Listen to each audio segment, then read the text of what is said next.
Alors, pour faire ce travail de défrichage, comprendre ce que c'est que la recherche dans une école d'art, l'école donc s'est associée deux partenaires, d'une part l'université de Reims-Champagne-Ardenne et d'autre part l'école d'art et du paysage de Lille, l'école d'architecture et du paysage de Lille, qui sont deux structures qui connaissent ce niveau doctorat, qui sont des structures dans lesquelles il y a des chercheurs. Donc on compte sur eux pour nous aider à comprendre ce que c'est que la recherche dans une école d'art. Simplement pour recaler un petit peu les choses,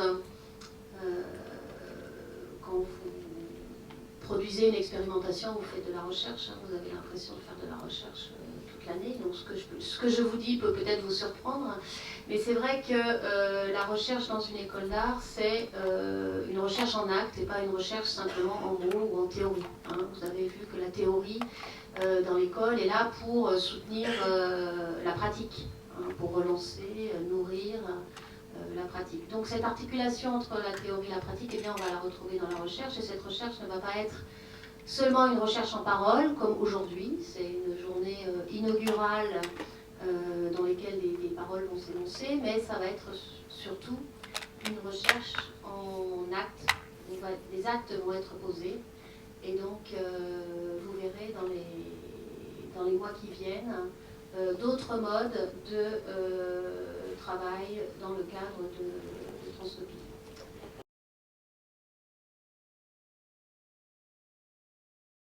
Alors moi je partirais du mot, hein, transtopie, trans à travers, topoi en grec sont les lieux, à travers les lieux et à travers les lieux du savoir.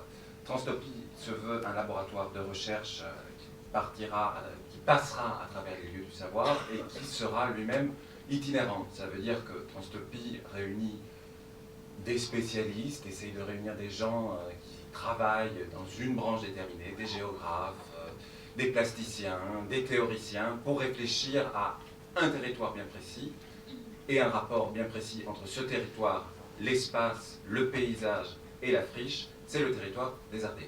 Donc nous allons nous inscrire dans un territoire précis qui est celui des Ardennes, qui est composé d'un chapelet, d'une série d'îlots de friches que petit à petit, les années venant, eh ben, on essaiera d'étudier plus précisément, on essaiera d'en réaliser une sorte d'inventaire. Et dans ces friches, on essaiera de les investir de différentes manières. D'abord par des temps entre chercheurs, dans des temps fermés au public, des temps de recherche entre chercheurs du laboratoire, première sorte d'activité qu'on mènera dans Transtopie.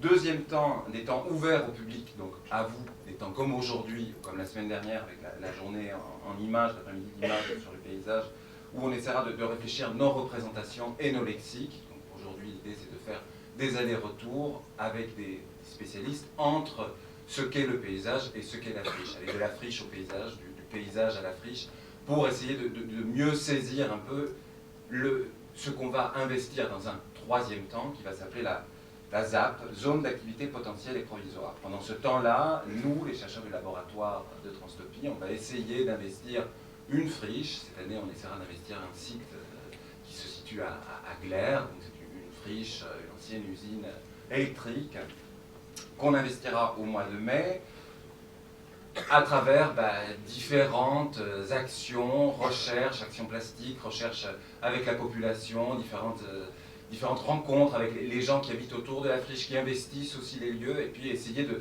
développer les potentialités de cet endroit.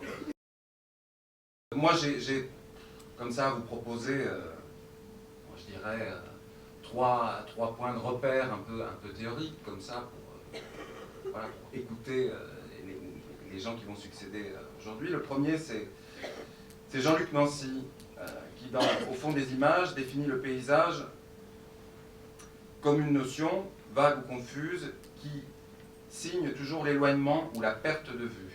Un éloignement ou une perte de vue qui vaut pour le physique comme pour celui de l'esprit.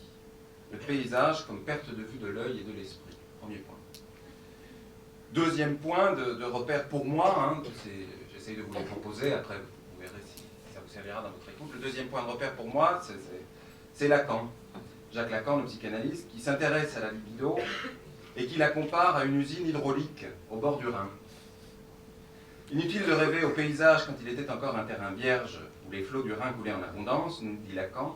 Dire que l'énergie était à l'état virtuel dans le courant du fleuve ne nous avance à rien. L'énergie, dit le psychanalyste, ne commence à nous intéresser qu'à partir du moment où elle est accumulée. Et elle n'est accumulée qu'à partir du moment où les machines sont entrées en action. La question qui se pose avec la friche pour nous, c'est qu'est-ce qui se passe une fois que les machines ont arrêté d'agir.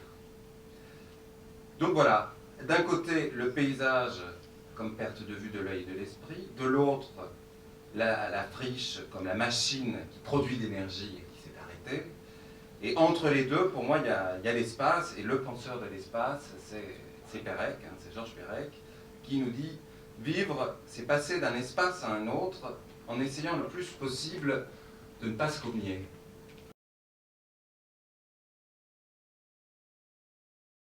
Monsieur Merclaz, qui est à l'origine de la création du musée du point de vue, et qui va nous expliquer, revenir un petit peu sur cette démarche assez singulière dans le paysage artistique qui s'ancre dès la fin des années 90, il me semble, en 1997, c'est la première inauguration du musée du point de vue, et qui va engendrer plusieurs manifestations.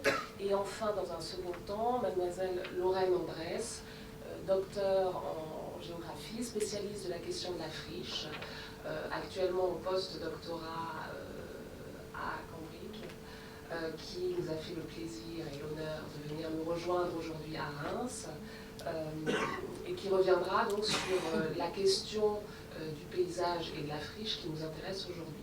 Donc je laisse tout de suite la parole à Jean-Daniel Merclaz.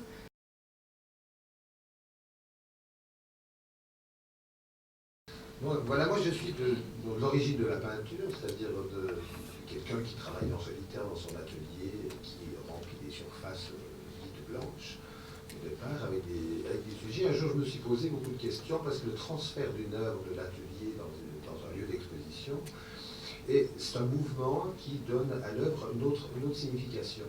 Et à partir du moment donné où l'œuvre est installée dans un lieu d'exposition, que ce soit un musée ou une galerie ou un particulier, elle prend un autre sens, elle devient même pour l'auteur, pour l'artiste, quelque chose de nouveau et quelque chose qui lui donne un étonnement différent. Mais un jour, je me suis posé beaucoup de questions sur ce rapport de où est la différence entre l'artiste et le public, c'est-à-dire ce fameux public qui, lui, se trouve en face de quelque chose de nouveau, et cet artiste aussi qui, lui, se trouve en face de quelque chose de nouveau, qui est cette nouvelle situation pour l'œuvre qu'il a faite. Donc, rejoignant toutes ces choses-là, je me suis dit que finalement, est-ce que le public n'est pas, lui aussi, quelque part, auteur de cette œuvre que l'artiste veut faire? Et dans quelle mesure il n'y a pas une liaison directe entre l'auteur de l'artiste et l'œuvre. Donc toutes ces questions réunies m'ont posé aussi la question, tout à coup, du phénomène de la simèse, c'est-à-dire où elle est, qu'est-ce qu'un musée.